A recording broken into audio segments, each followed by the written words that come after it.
Hello and welcome back to my channel. आज हम discuss करने जा रहे हैं एक्सेलरेशन टाइम ग्राफ के बारे में, जिसे हम AT ग्राफ भी कहते हैं। AT graph, okay. तो इसे हम AT ग्राफ कहते हैं। और AT ग्राफ में हमने 3 ग्राफ बनाया है। ये देखिए, पहला ग्राफ है जो उसमें क्या है कि मान लीजिए एक्स एक्सिस आपका टाइम एक्सिस है और वाई एक्सिस आपका एक्सेलरेशन को शो कर रहा है। ये AT ग्राफ है, तो वाई एक्सिस में हम A मतलब कि एक्सेलरेशन और एक्स एक्सिस में हमने T यानी कि टाइम को प्लॉट किया है। ओके, अब मान लीजिए एक ऑब्जेक्ट जो कि रेस्ट पे है, तो ग्राफ कैसा बनेगा? ओके, तो उसका कोई एक्सेलरेशन नहीं होगा। अगर बॉडी मतलब कि बॉडी या ऑब्जेक्ट ये जो भी है ये वो रेस्ट में है, और उसका रेस्ट का और एक नाम है उसको हम स्टेशनरी फेज़ कहते हैं। Stationary phase. तो अगर एक ऑब्जेक्ट रेस्ट पे है या स्टेशनरी फेज़ पे है तो क्या होगा? उसका कोई एक्सेलरेशन नहीं होगा, तो एक्सेलरेशन ज़ीरो होगा। So that's why it is only overlap on the x axis. It is just overlap on the x axis. मतलब टाइम का जो एक्सिस है उसका ऊपर ओवरलैप होगा, बिकॉज a का जो वैल्यू है a equals to zero. That's why ये जो रेस्ट में है, रेस्ट में a का वैल्यू ज़ीरो है, तो दैट्स वाई रेस्ट में ये overlap on the x axis. Okay, तो ये ग्राफ 1 है जिसमें हम एक्सेलरेशन ज़ीरो है और ऑब्जेक्ट रेस्ट और स्टेशनरी कंडीशन में है। ये AT ग्राफ में है। ओके, माइंड इट, ये AT ग्राफ में है। दूसरे में क्या है? मान लीजिए आप दूसरे में एक्सेलरेशन देख रहे हैं और उसमें आप यूनिफॉर्म एक्सेलरेशन को प्लॉट करने जा रहे हैं। तो कैसा होगा?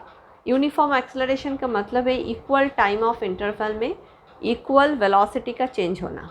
Okay, that mean v minus you, इसका वैल्यू जो है मतलब इनिशियल वेलोसिटी और फाइनल वेलोसिटी का जो डिफरेंस है v माइनस यू, ओके, इसका वैल्यू सेम होगा। एवरी इंटरवल ऑफ टाइम में इसका velocity initial and final velocity का जो डिफरेंस है वो सेम होगा। सो इसको हम एक्सेलरेशन कहते हैं, यूनिफॉर्म एक्सेलरेशन कहते हैं। ओके, तो इसको हम प्लॉट करने जा रहे हैं। मतलब मान लीजिए ये यूनिफॉर्म है, that mean each interval of time में इसका एक्सेलरेशन सेम होगा। That mean it is simple as that it is parallel on the time axis. Parallel इसमें क्या है? Same on the time axis. Okay, because a equals to zero. और इसमें क्या है? इसमें होगा कि ये parallel to the time axis होगा। This is uniform acceleration, and in this case this is the positive side of the graph, that mean plus side. okay, और ये जो दूसरा साइड है ये माइनस साइड है।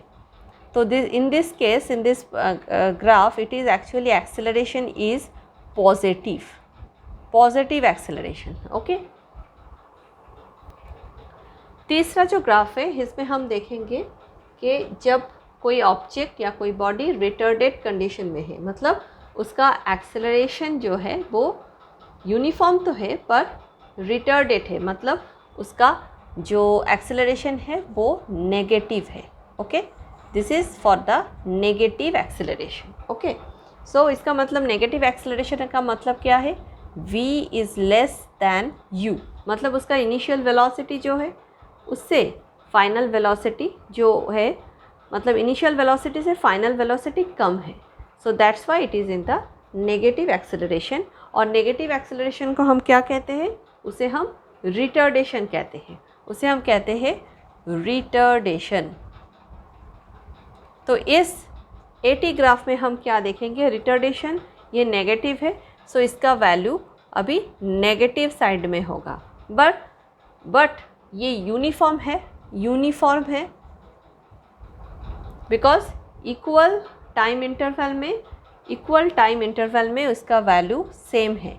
मतलब v माइनस यू और u माइनस v का जो डिफरेंस है, ये रिटार्डेड है तो u माइनस v ही होगा, तो इसका वैल्यू सेम है, ओके, u माइनस v का वैल्यू भी यहाँ पर सेम है।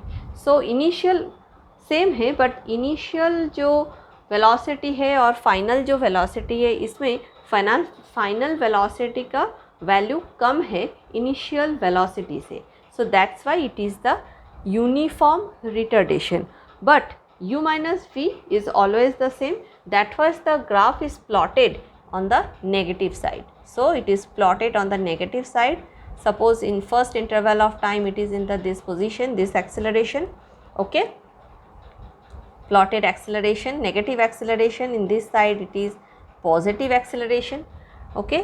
Same interval of time have the same negative acceleration. So that's why this graph is just parallel to the time axis, in similar to the graph 2, but this is on the positive side, but in this case it is on the negative side, okay. That's all for this video. अगले video में हम कुछ और बात जो motion in dimension 1 dimension के बारे में है वो हम डिस्कस करेंगे।